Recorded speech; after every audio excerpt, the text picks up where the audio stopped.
commencer à l'intérieur, enfin, même si ça m'étonnerait. Donc ouais, il faudra que je nettoie un peu. Là, il y a tous les gicleurs, les flotteurs, etc. Puis voilà quoi. Il est vraiment neuf, hein, le carbu. Donc je vais nettoyer tous les gicleurs. Je vais tester si les flotteurs ils fonctionnent toujours. Enfin oui, ça fonctionne toujours, mais je veux voir si le niveau du trop-plein est bon ou pas. Et puis voilà. Bien nettoyé. Les gars, j'ai enlevé le flotteur, donc ici vous avez le pointeau, donc ça c'est super important, ce qui va permettre de fermer, enfin de plus laisser passer l'essence. En gros, de régler le niveau des flotteurs, etc. Donc voilà. Donc j'ai mis tous les gicleurs dans l'essence avec les flotteurs, etc. Je vais bien passer un coup de nettoyage. Ici, j'ai passé un coup de nettoyage aussi. En fait, les gars, aussi, je viens de me rendre compte d'un truc, mais du coup, ici, j'avais raison. Donc ça, c'est la vis de richesse, donc de ralenti. Mais il y a un truc que j'avais pas fait gaffe, parce que je m'en souvenais plus, en fait. Mais ici, donc cette vis-là, c'est la vis d'air, en fait. Et du coup, bah, je me rends compte que j'ai pas pu bien faire mon réglage carbu. Et parce que du coup, j'avais pas réglé la vis d'air. Du coup, ça faussait le réglage, enfin, je pouvais pas bien le régler.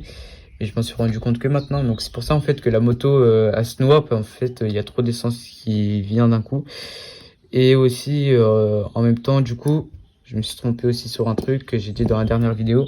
C'est que cette vis-là, c'est pas la vis pour prendre l'air, justement, mais c'est une vis de trop-plein aussi. Par exemple, quand la moto, elle est couchée, etc. Et la vis que je disais de trop-plein aussi qui est là, en fait, c'est la vis pour vidanger la cuve. Mais il y a aussi de l'essence qui coule quand enfin, c'est bizarre, hein, le carbu il est neuf, mais j'ai quand même de l'essence qui coule des fois par ici quand la moto elle est à l'arrêt. Du coup, je pense bien à fermer l'essence et puis voilà. Donc je vais tout bien nettoyer, je vais bien remettre aussi les flotteurs à la bonne hauteur, enfin etc. Voilà. Je vais tout bien laver le carbu et puis on va passer aussi au lavage de l'adder du coup. C'est bon, j'ai remis les flotteurs, etc. L'essence, quand je penche comme ça, elle passe pas. J'ai vérifié. C'est bien tout propre du coup. Et puis voilà, et du coup, bah, je vais faire un meilleur réglage carbu parce que l'aiguille, là, je vais vérifier à quel niveau elle est. Donc il y a 5 niveaux sur une aiguille. Donc j'ai normalement de base elle est au milieu. Je vais intensifier les réglages pour voir si ça fonctionne mieux ou pas. Mais normalement oui, parce que du coup j'ai découvert des nouvelles vis et etc. Ce qui me paraissait logique en fait, parce que du coup sur un carbu généralement bah, il y a toujours une vis de richesse et d'air. Et là j'avais pas vu la vis d'air, donc je me suis dit bon bah c'est peut-être fait exprès, mais non en fait ouais, donc il y a bien une vis d'air. Donc c'est pour ça que en fait, ma moto se noyait littéralement, c'est parce que j'avais pas vu ça du coup. Du coup, bah, je vais faire un meilleur réglage carbu. Normalement, elle fonctionnera beaucoup plus. Et je pense peut-être la garder en fait. En fin de compte, je vais pas la vendre maintenant. Carbu refermé, tout propre. Là, je vais, du coup, comme j'ai dit, je vais vérifier l'emplacement de l'aiguille, enfin le niveau de l'aiguille dans le boisseau pour voir s'il est bon ou pas. De toute façon, je vais faire les réglages petit par petit et puis voilà, elle marchera beaucoup mieux, je pense. Tous les gars, le ressort, ça, enfin bref, du coup là il y a le boisseau. Je pense que si je la garde, je ferai un changement de câble de gaz parce que, bah attendez, pas tout perdre. Mais écoutez, on entend que genre ça frotte à l'intérieur, du coup voilà. Bon, je vais du coup mettre le réglage de base sur l'aiguille. Et puis voilà. On voit bien qu'il est au milieu et puis voilà. Je vais le laisser comme ça. Le boisseau, il est nickel. Aucune rayure. C'est parfait. J'ai juste du coup enlevé le boisseau pour vérifier si le cran de l'aiguille était bon ou pas. Et du coup, bah ouais, il est bon. Donc j'ai remis le boisseau et puis je remonte le carbu. Donc dans le boisseau, il y a des crans comme ça. En gros, celui-là, dans le boisseau, il correspond au petit qu'il y a ici.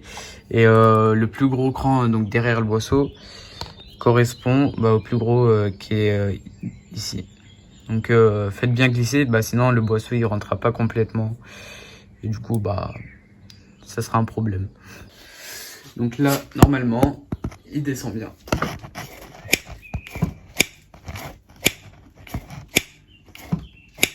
Voilà, donc on voit bien qu'il descend jusqu'en bas, donc c'est parfait.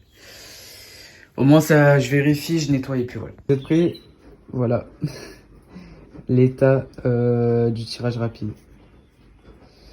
Bon, ça en vrai, ça embête pas, mais je suis quand même choqué.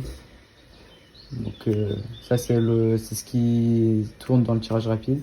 Et regardez comment il est. Donc ça c'est le câble en fait qui a frotté. Donc on peut voir avec tous les bouts de ferraille et tout. Je sais pas pourquoi ça a fait ça. Quand le tirage rapide il a dû être mis, bah ça a dû large mieux. C'est 1000 fois mieux. Waouh. C'était pas comme ça avant.